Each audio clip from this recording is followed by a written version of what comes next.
મેં આગળ ગાઈ છે, સર્વસ્વ ભલે જાય એટલે એ ગાવી નથી, પણ આ બહુ સરસ છે. મીઠી મારી આંખડીના તારા, ઓ રામ પ્રાણ થકી પ્યારા, પ્રાણ થકી પ્યારા, રામ પ્રાણ થકી પ્યારા, પ્રાણ થકી પ્યારા, રામ પ્રાણ થકી પ્યારા. મીઠી મારી આંખડીના તારા, ઓ રામ પ્રાણ થકી પ્યારા. રાજા દશરથને ઘેર જન્મ તમે લીધો, પિતાજીના બોલ પાડનારા, ઓ રામ પ્રાણ થકી પ્યારા. કપટ કરવાને આવેલ સુપંખ, નાકને કાન કાપનારા, ઓ રામ પ્રાણ થકી પ્યારા.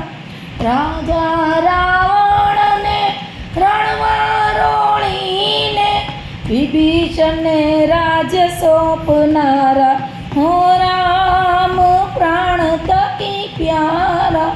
મીઠી મારી આંખડીના તારા, હો રામ પ્રાણ થકી પ્યારા. આમાં કઈ એને શ્રાપ આપે છે અને રાજા દશરથ બેભાન થઈ જાય છે અને રામને 14 વર્ષનો વનવાસ થાય છે.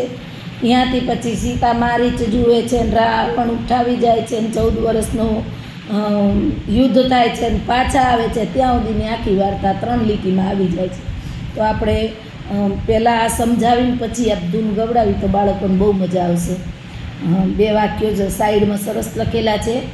હવેની આવતી પેઢીઓ પાસે કલ્પનામાં નહીં હોય એવી ભૌતિક સુવિધાઓ હશે, પણ એની કિંમત સાથે એમણે મનની શાંતિ ગીરવે મૂકી હશે. સાચી વાત છે. તો ભૌતિક સુવિધાઓ તો હશે પણ એમની પાસે મનની શાંતિ નહીં હોય.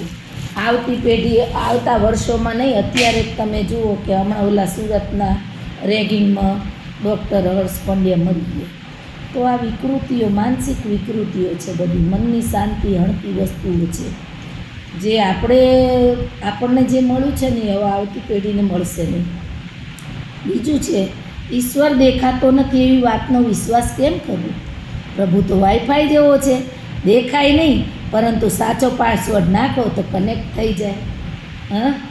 સત્ય છે હો. ઘણીવાર એવું થાય, આપણને આભાસ થાય, ઘણીવાર જો રાત્રે એકદમ ઊંઘ ઉડી જાય તો આભાસ થાય કે આપણી આસપાસ કોઈ છે, એ કોઈ એ ઈશ્વર છે.